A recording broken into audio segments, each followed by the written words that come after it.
بسم اللہ الرحمن الرحیم۔ السلام علیکم بچوں، آج ہم پڑھیں گے میری پسندیدہ کتاب کے بارے میں مضمون۔ یہ آپ اچھی کتاب ہو، بہترین دوست، اچھی کتاب بہترین دوست، کوئی رفیق نہیں کتاب سے بہتر، یہ تین جو ہے یہاں پر اس طرح کے ٹائٹل میں آ سکتے ہیں۔ تو جب یہ تین میں سے کوئی سے بھی ایک نام لکھا ہوا آئے گا تو آپ نے یہ والا مضمون لکھنا ہے۔ تو چلیے اسٹارٹ کرتے ہیں۔ میرے دل میں کلام اقبال کے مطالعے کا شوق میرے استاد محترم کی وجہ سے پیدا ہوا۔ اب جو ہے یہاں پر لکھا ہوا ہے جو میرا پسندیدہ شاعر، تو اس والے مضمون میں بات ہو رہی ہے کلام اقبال کے بارے میں۔ اگر میرا پسندیدہ شاعر آئے یعنی کہ علامہ اقبال جو ہیں تو آپ ان کے بارے میں اگر آئے تب بھی آپ یہ لکھ سکتے ہیں۔ ہوا یوں کہ 8ویں جماعت میں ایک ایسے استاد پڑھانے پر مامور کیے گئے جنہیں علامہ اقبال کے کلام سے عشق کی حد تک لگاؤ تھا۔ درسی کتاب کے کسی شعر کا مفہوم واضح کرتے ہوئے جب وہ حوالے کے طور پر علامہ اقبال کے اشعار ایک خاص کیفیت میں ڈوب کر سناتے تو میری روح وجد میں آ جاتی۔ مختلف اوقات میں انہوں نے بچے کی دعا سے لے کر پرندے کی فریاد تک، ہمالیہ سے لے کر کنارے راوی تک، جگنو سے لے کر محبت تک، صقلیہ سے لے کر بلاد اسلامیہ تک سے طلبہ کو روشناس کرا دیا گیا۔ بانگ درا کی متعدد نظمیں ہمیں اپنے خاص لہجے میں سنائے۔ میں ان کے شعری ذوق سے بے حد متاثر ہوا، چنانچہ مجھے علامہ اقبال کے کلام سے والہانہ لگاؤ پیدا ہو گیا۔ اس طرح علامہ اقبال کا اردو کلام میرا اوڑھنا بچھونا بن گیا۔ علامہ اقبال کے ایک طالب علم کی حیثیت سے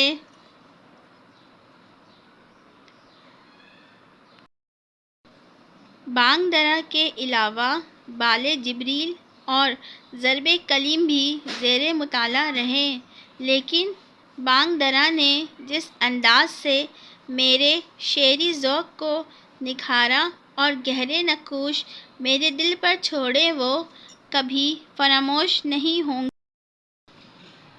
یہ وجہ ہے کہ بانگ درا علامہ اقبال کی فکری ارتقاء کی پہلی منزل ہے، لیکن اس کتاب کی سب سے نمایاں خصوصیت یہ ہے کہ اس میں ہر ذوق کے قاری کے لیے تسکین کا سامان موجود ہے۔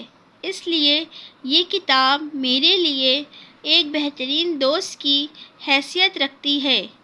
بانگ درا کے حصہ اول میں 1905 سے پہلے دور کی نظمیں ہیں۔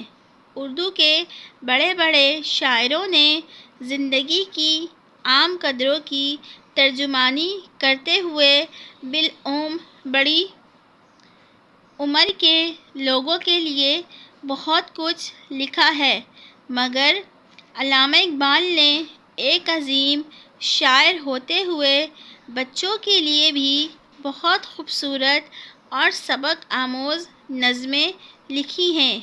ان نظموں میں ایک پہاڑ اور گلہری، ہمدردی، بچے کی دعا، ایک مکڑا اور مکھی، پرندے کی فریاد، پیاری پیاری مترنم نظمیں شامل ہیں۔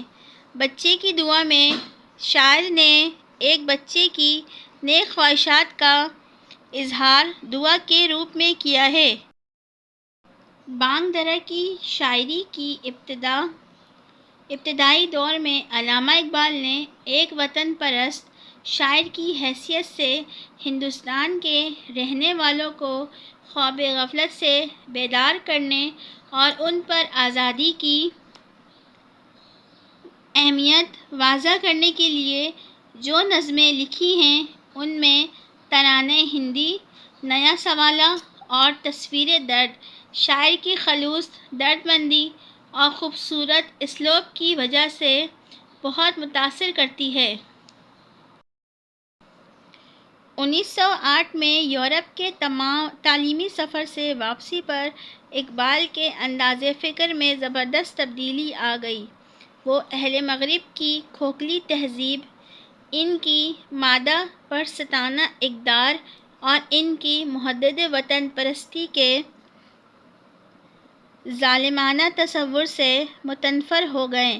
اس دور کے بعد کی شاعری میں علامہ کے ہاں ملی وحدت اور اسلامی قومیت کا تصور نمایاں ہے۔ بانگ درا میں ایسی نظمیں بھی ہیں جن میں بڑے سبق آموز اور حیات آفریں پیغام ہیں۔ غزلیں بھی ایک خاص رنگ کی حامل ہیں اور غزل کی بہترین خصوصیات کو اپنے اندر سموئے ہوئے ہیں۔ کتاب ہماری ناصح، مخلص اور بہترین معلم ہوتی ہے۔ کتاب سے ہمیں دنیا کے نشیب و فراز کا پتہ چلتا ہے، خطرات و مشکلات سے آگاہ کرتی ہے، زندگی کی دشوار گزار گھاٹیوں اور تنگ و تاریک راستوں میں ہماری رہنمائی کر کے ہمیں منزل مقصود پہنچاتی ہے۔ کتاب وہ خزانہ ہے جس کے ذریعے ہم ان بزرگوں سے ملتے ہیں جو ہمارے لیے علم کی لازوال دولت محفوظ کر گئے، وہ بزرگ جنہوں نے دنیا کو دیکھا اور آزمایا، جنہوں نے دنیا کی تلخیوں کے زہر آلود گھونٹ پیے، جنہوں نے ملک ملک کی خاک چھانی، گھاٹ گھاٹ کا پانی پیا، قوانین قدرت کا مطالعہ کیا اور برسوں کے غور و خوض کے بعد فطرت کے در پردہ راز دریافت کیے، جنہوں نے تحقیق و تفتیش کے میدان میں سر دھڑ کی بازی لگائی اور مشاہدات و تجربات کے فلاح و بہبود کے راستے معلوم کیے۔ کتاب ہماری سچی رفیق اور مخلص دوست ہے، ہماری تنہائی کی مونس اور رنج و غم کی شریک ہے، ایسا مخلص دوست کہ سفر میں، حضر میں، دن میں، رات میں، ہر وقت، ہر جگہ، ہر حال میں ہمارا ساتھ دینے کو تیار، جہاں ڈال دیجیے پڑی ہے جب اٹھائیے، دل بہلانے کو بلا عذر حاضر، نہ اسے بے التفاتی کا گلہ، نہ شکریے کی امید، نہ صلے کی خواہش، نہ خوش آمد کی ضرورت، تجارت و یا صنعت و حرفت، لین دین ہو یا گفت و شنید، سیاست ہو یا مذہب، صلح ہو یا جنگ، دنیا کا کون سا ایسا معاملہ ہے جس میں ہم کتاب سے مدد نہ لے سکیں۔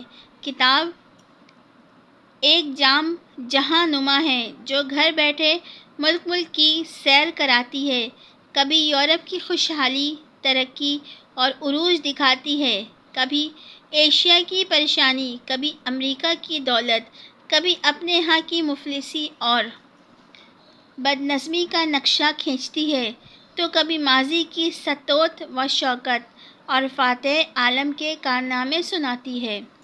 کتابوں کے پڑھنے میں بھی نہایت احتیاط سے کام لینا چاہیے۔ جس طرح ایک نیک اور اچھے چال چلن کا حامل انسان اپنے دوست کو بھی برائی سے بچا لیتا ہے اور برا دوست اپنے رویے کی وجہ سے دوسرے دوست وقت تباہ و برباد کر دیتا ہے، اسی طرح اچھی کتاب دل و دماغ اور عادات پر اچھا اثر ڈالتی ہے اور مہذب اخلاق کتابیں چال چلن میں کمزوری اور طبیعت کو برائی کی طرف راغب کرتی ہے۔ اس لیے تفریح اور دل بہلانے کے لیے گھٹیا ناول اور افسانوں کے بجائے ایسی کتابیں پڑھنی چاہیے جو ہمارے خیالات و اخلاق پر اچھے اثر ڈالیں۔ تو امید ہے بچوں آپ کو کتاب کے اوپر جو مضمون ہے وہ پسند آئی ہوگی، اور مزید ایسی انفارمیٹیو ویڈیو کے لیے میرے چینل کو سبسکرائب کر دیں، ویڈیو کو لائک کریں، شیئر کریں، پیارا سا کمنٹ کریں۔ ملتے ہیں نیکسٹ ویڈیو میں۔ Thanks for watching. Subscribe now and press the bell icon. Never miss an update.